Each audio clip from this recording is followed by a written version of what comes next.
بسم اللہ الرحمن الرحیم، السلام علیکم۔ میں سید عمران شفقت آپ کی خدمت میں حاضر ہوں۔ دو خبریں۔ ظاہر ہے کہ اسلام آباد میں سپریم کورٹ کی عمارت کے اندر آئینی بینچ متحرک ہے اور وہاں پر آئینی معاملات بار بار اٹھائے جا رہے ہیں، اور دو آئینی معاملات کے اوپر ایک معاملہ تو حکومت کی درخواست کا تھا اور اس پر حکومت نے جو موقف اختیار کیا تھا وہ بنیادی طور کے اوپر اس طرف جا رہا تھا جس میں حکومت کو کوئی مشکل پیش آ سکتی تھی۔ تو سپریم کورٹ نے حکومت کو متنبع کیا کہ اگر ہم نے یہ کام کر دیا تو پھر آپ کو یہ کام کرنا پڑے گا، اور ڈپٹی اٹارنی جنرل صاحب آپ ایک دفعہ حکومت سے پوچھ لیں کہ وہ اتنا جذباتی کیوں ہوئی ہے۔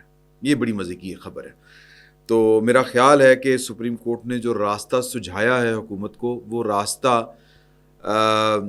اگر حکمت کے تقاضوں کے اوپر چلا جائے تو حکومت کو ذرا عقل کرنی پڑے گی، اور جو سپریم کورٹ نے راستہ سجھایا ہے اسی پر چلنا پڑے گا اس کو۔ تو دوسرا معاملہ جو ہے وہ سپریم کورٹ میں وہ عمران خان صاحب کی ایک درخواست کا تھا۔ اس درخواست میں عمران خان صاحب کی آپ یوں کہہ لیں کہ ایک طرح سے جو ایک کرن کی امید، ہلکی سی موہم سی، وہ پیدا ہوئی ہے، اور وہ معاملہ ہے 9 مئی کی جوڈیشل انکوائری کا۔ تو کیونکہ ویسے تو عمران خان صاحب کا اب جو تازہ مطالبہ ہے وہ یہ ہے کہ 9 مئی کی بھی انکوائری کروائی جائے اور 24 نومبر کی بھی انکوائری کروائی جائے۔ اچھا، 9 مئی کو ایسا کیا ہوا تھا جس کی انکوائری ہونی چاہیے؟ یہ معمہ مجھے آج تک سمجھ نہیں آیا۔ پاکستان تحریک انصاف کی لیڈرشپ خود کالیں دے رہی ہے، خود وہ موقع کے اوپر پہنچ رہی ہے۔ کوئی ہیلی کاپٹر نہیں تھا کور کمانڈر لاہور کا یا جنرل فیصل نصیر صاحب کا جو علیمہ بی بی کو لے کے یا حسان نیازی کو لے کے کور کمانڈر ہاؤس کے اوپر پہنچا ہو، اور کوئی فوجی گاڑیاں نہیں تھی جنہوں نے زمان پارک سے لوگوں کو اٹھایا ہو اور زبردستی اٹھا کے وہ کور کمانڈر ہاؤس میں جا کے ان کو پھینک دیا ہو، اور پھر ڈرامہ یہ کیا گیا ہو کہ جی کہ یہ وہ لوگ ہیں جنہوں نے حملہ کیا ہے، گراؤ جھلاؤ کیا ہے۔ اسی طرح نہ فیصل آباد کی کوئی اس طرح کی ویڈیو ہے، نہ اس طرح کی کوئی ویڈیو جو ہے وہ سرگودا کی ہے، نہ گجرانوالہ کی ہے۔ تو بلکہ وہ عباد فاروق صاحب کے عباد فاروق میرا خیال ہے کوئی نام ہے، وہ بڑے جذباتی ہوئے تھے، ہم آگ لگا دیں گے، ہم یہ کر دیں گے، انہوں نے عمران خان کو پکڑ لیا، ہم فلاں کر دیں گے، ٹمکان کر دیں گے۔ تو وہ بھی پکڑے گئے، اور وہ جو جوشیلے خطابات تھے وہ ظاہر ہے کہ وہ کسی سکرپٹ کا حصہ نہیں تھے، یعنی ریاستی سکرپٹ کا حصہ نہیں تھے۔ یہ لوگ جذباتی تھے، ہاں، کہ وہ انہوں نے انڈر ایسٹیمیٹ کیا پاکستان کی ریاست کو، پاکستان کی فوجی اسٹیبلشمنٹ کے اختیار کو، اور انہوں نے انڈر ایسٹیمیٹ کیا جنرل عاصم منیر صاحب کو، اور انہوں نے انڈر ایسٹیمیٹ کیا پاکستان کی فوج کی جو ڈسپلن کی ایک صفت کو۔ سادہ الفاظ میں اگر یہ بات کی جائے، ان کو لگا کہ جنرل فیض حمید صاحب نے، ویسے بائی دا وے ایک بہت بڑے افسر کے ساتھ میں نے ایک کیوری ڈالی تھی کل، کیونکہ فیصل واڈا صاحب بہت گفتگو فرما رہے ہیں جنرل فیض حمید صاحب کے بارے میں، تو میں نے ایک پاکستان کی ایک بڑی قداور شخصیت، ایک با اختیار شخصیت کو ایک سوال پر کل پوچھا تھا، تو ان کا جواب آیا ہے، وہ بھی میں آپ کے ساتھ شیئر کروں گا۔ تو مدعے پہ آتے ہیں کہ انہوں نے بڑا جناب فیض حمید صاحب نے ان کو کوئی دکھائی تھی، ٹرک کی بتی دکھائی تھی، یا فیض حمید صاحب خود انتقام میں جر رہے تھے اور پاکستان تحریک انصاف اور عمران خان صاحب ان کے ٹریپ میں آگے۔ اللہ بہتر جانتا ہے کہ کس نے کون سی کیا پٹی پڑھائی کہ جنرل عاصم منیر کا تختہ الٹ دیا جائے گا اور یہ ممکن ہے، یہ ہو سکتا ہے۔ حالانکہ جو پاکستان کی فوج کے سسٹم کو سمجھتے ہیں، دیکھیں بات یہ کہ انہونی کبھی بھی ہو سکتی ہے، اس میں بھی کوئی شک والی بات نہیں، چانس لیا جا سکتا ہے، اس میں بھی کوئی شک والی بات نہیں۔ ظاہر ہے کہ پہلی دفعہ کبھی نہ کبھی کوئی نہ کوئی کام ہونا ہوتا ہے۔ پاکستان کی فوج کے اندر اس سے پہلے بھی 2-3 دفعہ بغاوت کے جو ہیں وہ معاملات آئے تھے، لیکن وہ ادھورے رہ گئے، پکڑی گئی سازشیں۔ ظاہر ہے کہ جب بغاوت نہیں ہوگی تو پھر انقلاب بھی نہیں آئے گا، اور انقلاب نہیں آئے گا تو پھر انقلاب کی کوشش بغاوت بھی ہوگی، اور پھر انقلاب لانے کی کوشش کو سازش کا نام دیا جائے گا۔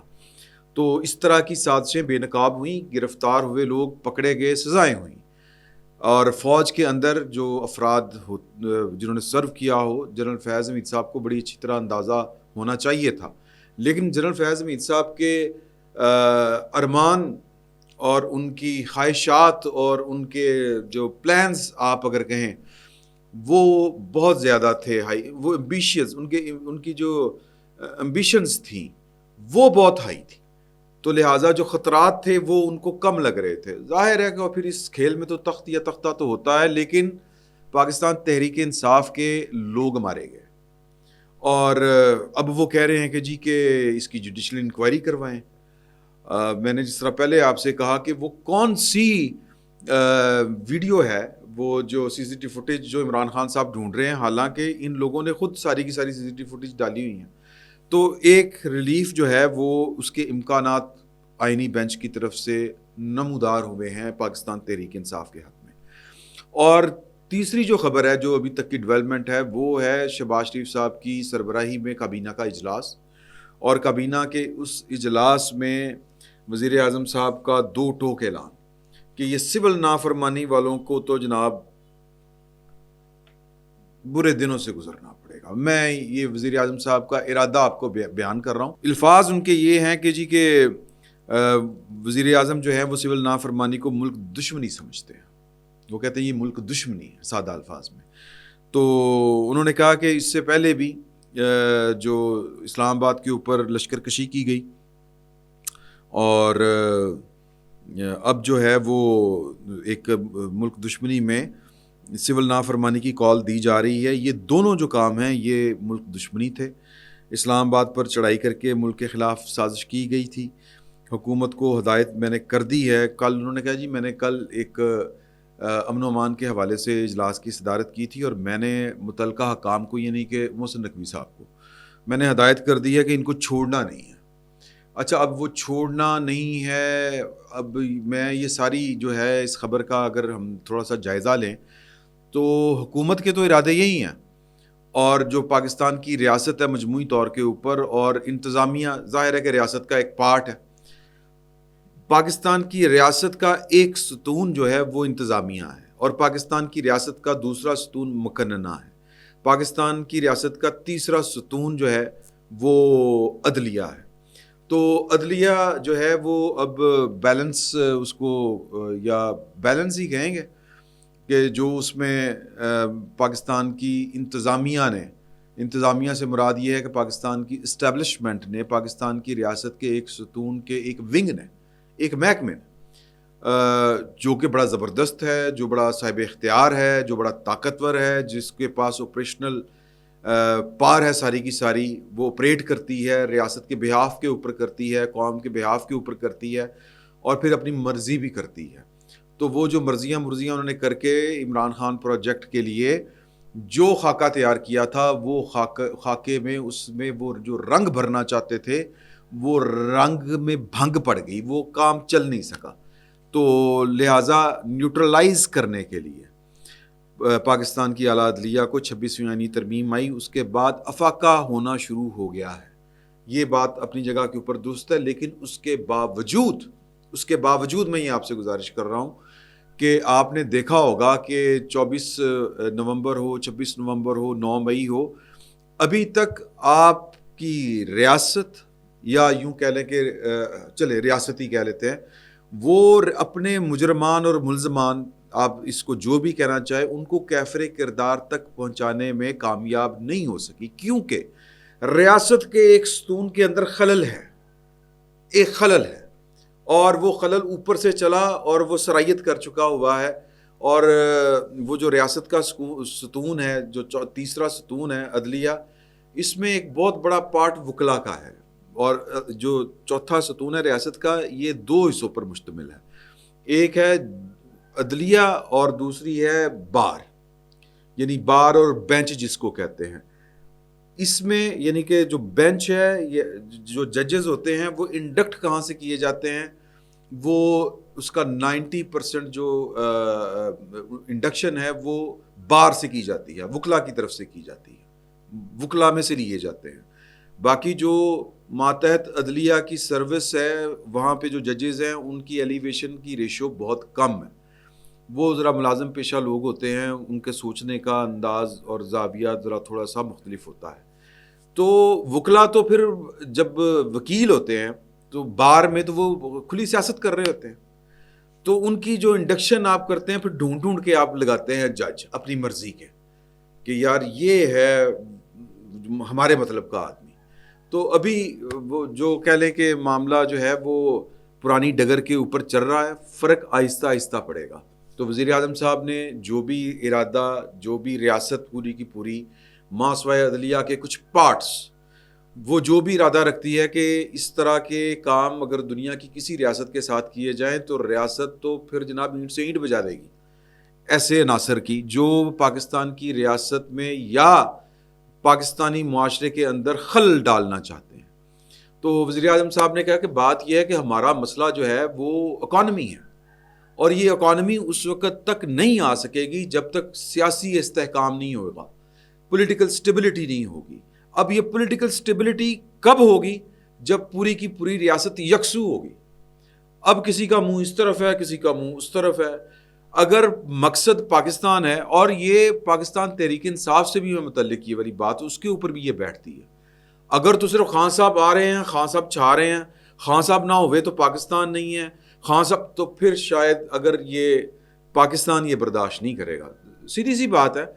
ایک طرف جو ہے وہ آپ کو ذرا ایویلیویٹ کرنا ہے کہ وزن کس طرف زیادہ ہے. ریاست کی طرف وزن زیادہ ہے. ریاست سے مراد یہ کہ پاکستان زیادہ اہم ہے یا کوئی سیاسی لیڈر زیادہ اہم ہے. اگر کوئی سیاسی لیڈر اپنے آپ کو زیادہ اہم سمجھتا ہے اور پوری ریاست اور پورے معاشرے کو کہتا ہے کہ میں اس کے اوپر بھاری ہوں، تو پھر معاشرہ اور ریاست مل کے ریئیکٹ کریں گے. یہی عمران خان صاحب کے خلاف اس وقت سب کچھ ہو رہا ہے. سمجھنے کی ضرورت ہے. ان کو سمجھ آ جائے تو ویل اینڈ گڈ، پاکستان کا بھلا ہو جائے گا. نہیں سمجھ آئے گی تو وہ شاید سسٹم کا حصہ اس طرح سے نہیں رہیں گے، گریجولی، آہستہ آہستہ.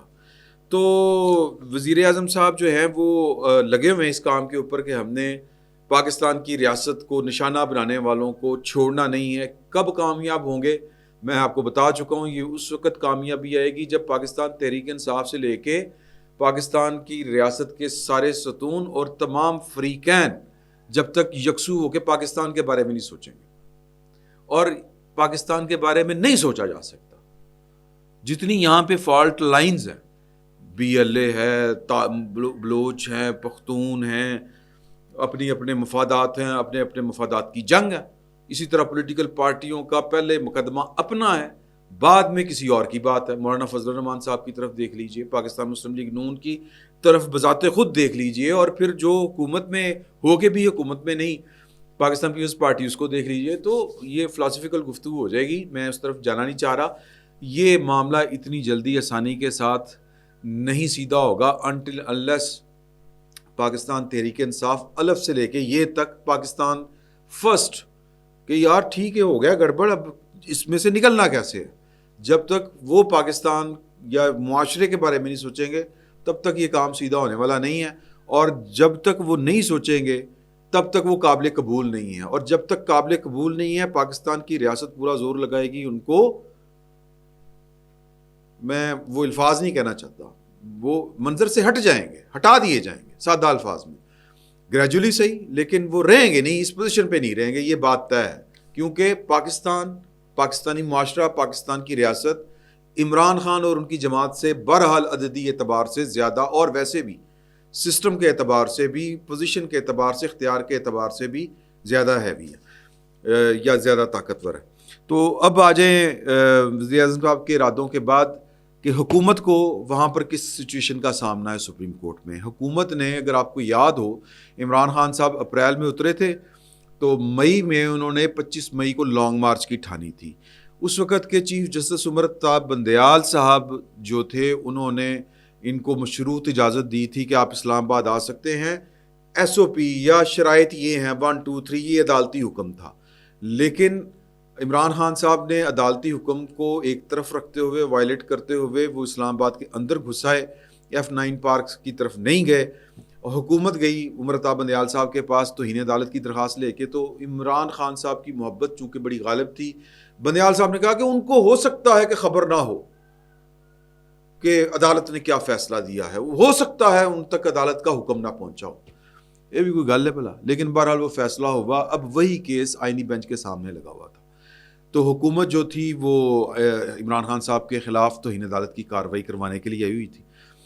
عامر رحمان ڈپٹی اٹارنی جنرل, انہوں سے پوچھا عدالت نے کہ آپ سیریس ہیں, سنجیدہ ہے حکومت عمران خان صاحب کے خلاف توہین عدالت کی کارروائی کے لیے؟ جی بہت سنجیدہ ہے, دیکھیں یہ ہے, دیکھیں وہ ہے, دیکھیں یہ ہے, دیکھیں وہ ہے. جو بھی ان کا استدلال تھا انہوں نے پیش کیا. تو جسٹس امین الدین نے کہا, جو آئینی بینچ کے سربراہ تھے, کہ حکومت سے مشورہ کر لیں, ان کو جا کے بتا دیں اگر ہم نے نوٹس جاری کر دیا نا توہین عدالت کا, تو پھر عمران خان صاحب کو حکومت کو پیش کرنا پڑے گا ان پرسن سپریم کورٹ میں. جا کے پوچھ لو فورڈ کر دے ہو کہ نہیں کر دے. اور عدالت نے پھر کہا ایک ریمارکس تھے کہ دیکھیں بھائی لوگ, اللہ لوگ, بلکہ معاملہ بڑا سادہ سا ہے کہ توہین عدالت کی کارروائی بیسیکلی معاملہ عدالت اور عدالت کی توہین کرنے والے کے درمیان ہوتا ہے. حکومت کس حساب میں جذباتی ہوئی جا رہی ہے. تو ذرا ہم آپ کو ایک راستہ بتا رہے ہیں, تو جا کے حکومت سے پوچھ لیں. غیر معینہ مدت تک ملتوی ہو گئی. میرا خیال ہے کہ اگوں آئے گا کہ جی کہ ساڈی بس این جی ایسی ٹھیک ہے. عدالت نے جو ان کو کہا ہے نا کہ یار بس ٹھیک ہے نا, بس کرو. تو میرا خیال ہے کہ حکومت جو ہے وہ اس طرف جائے گی. باقی رہ گئی بات عمران خان صاحب کی ایک اور درخواست کی. بات لمبی ہوئی. 9 مئی کے حوالے سے انہوں نے کہا کہ جی کہ جس طرح میں نے پہلے آپ سے کہا تھا کہ وہ لگایا جائے, مطلب فوجی عدالتوں کا بھی کیس تھا ان کا, اور 9 مئی کی جوڈیشل انکوائری کے لیے اس پر رجسٹرار کے اعتراضات تھے. اور رجسٹرار آفس جو ہے وہ انہوں نے وہ جناب کیا اس کو کہیں گے کہ اعتراضات بیسیکلی عدالت نے دور کر دیے. لیکن جو استدلال تھا حامد خان صاحب کا وہ بڑا عجیب و غریب سا تھا, جس کا عدالت نے نوٹس لیا. انہوں نے کہا جی دیکھیں کہ فوج آ گئی ہوئی ہے, ملک میں مارشل لا لگا ہوا ہے. مطلب وہ جو ایک روایتی باتیں ہیں نا جو گلی محلے میں ہوتی ہیں. اور دیکھیں بات یہ ہے کہ پاکستان تحریک انصاف کو جو تکلیف ہے وہ یہ ہے کہ وہ میرا خیال ہے کہ وہ جو سمجھتی ہے وہ جائز سمجھتی ہے, میرا یہ خیال ہے, کیونکہ فوج تو ہے. اب یہ کیوں ہے, یہ بڑا اہم سوال ہے. اور یہ جا کیسے سکتی تھی, یہ دوسرا سوال ہے. تو فوج کیوں ہے, پہلا سوال. فوج اس لیے ہے, ایک حقیقت ہے کہ ہے, فوج اس لیے ہے کہ عمران خان صاحب نے فوج کو پاکستان کی سیاست میں گھسیٹا, اور کھلے عام گھسیٹا. وہ جو بات بٹوین دی لائن ہو جایا کرتی تھی, عمران خان صاحب اس کو چوک میں لے آئے. اور یہ ان کا گمان ہے کہ ہم نے پاکستان کی فوج کو بے نقاب کر دیا. یہ بھی اپنی جگہ کے اوپر ہے. یہ ان کا گمان یا یہ ان کا دعویٰ اس فوج کے بارے میں ہے جس نے 4 دفعہ براہ راست اس ملک پر حکومت کی, براہ راست مارشل لا لگا کے حکومت کی. اس کے بارے میں کہہ رہے ہیں کہ فوج کے کردار کو بے نقاب کر دیا ہے عمران خان صاحب نے. نہیں, ڈسکس انہوں نے کرنا شروع کیا ہے بدتمیزانہ انداز میں, غیر سیاسی انداز میں.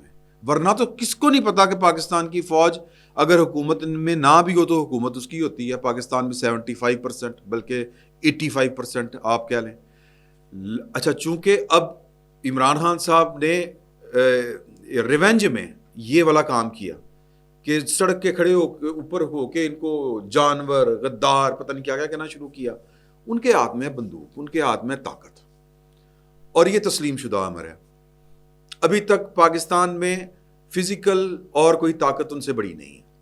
تو انہوں نے آگے سے تو پھر یہی کرنا تھا جو وہ کر رہے ہیں. اب وہ کیا کر رہے ہیں, وہ آئین اور قانون کے کور میں کھیل رہے ہیں کہ ہاں جی یہ معاملہ ہے, قانون کی فلاں ہے, فلاں فلاں فلاں فلاں تے ہن دسو کی کرنا. اب ان کو ٹیٹنے وٹ چڑھتے ہیں, تو لہٰذا عدالت میں بھی دلائل دے رہے ہیں, دیکھیں کہ فوج آ چکی ہے اس ملک میں, غیر اعلانیہ مارشل لا لگ چکا ہے, ہم احتجاج کرتے ہیں اور وہ فوج بلا لیتے ہیں. بھئی وہ آئین کے آرٹیکل 245 کے تحت بلاتے ہیں. یہ عدالت نے کہا. آپ 245 کو یا تو چیلنج کریں یا پھر 245 کے اوپر آپ کو اعتراض کیا یہ بتائیں. آپ کیسے کہہ سکتے ہیں کہ جی یہ مارشل لا ہے؟ وہ تو 245 کے تحت یہ اختیار ہے سول گورنمنٹ کا, وہ بلا سکتی ہے تو وہ بلا لیتی ہے. تو آپ بیسیکلی یہ بتا نہیں پا رہے کہ آرٹیکل 245 کا غلط استعمال کیسے ہوا. یہ عدالت نے سوال کیا. اس طرح 2-4 اور بڑے اہم سوال کیے. تو انہوں نے کہا کہ جی یہ آپ جب ہماری درخواست سنیں گے تو پھر ہم آپ کو بتائیں گے. تو پھر انہوں نے کہا ہم اعتراضات جو ہیں وہ رجسٹرار کے وہ دور کر دیتے ہیں، تو لیکن جو ہم نے سوال اٹھائے ہیں یہ اس کے جواب آپ سے ہم نے لینے ہیں۔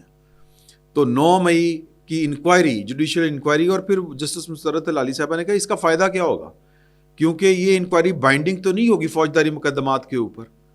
تو کچھ عقل کو ہاتھ مارے، سادہ الفاظ میں مطلب یہ تھا نہیں آپ درخواست جو ہے وہ سنیں، پھر اس کے بعد تو درخواست کے اوپر جو رجسٹرار آفس کے اعتراضات تھے وہ دور کر دیے گئے۔ اب یہ جب کبھی لگے گی تو پھر دیکھیں گے کہ کیا سوالات ہیں اور اس کے کیا جواب آتے ہیں پاکستان تحریک انصاف کی طرف سے۔ کیس بڑا کمزور ہے، دیکھیں کیا ہوتا ہے۔ فی الوقت اتنا ہی، بہت بہت شکریہ۔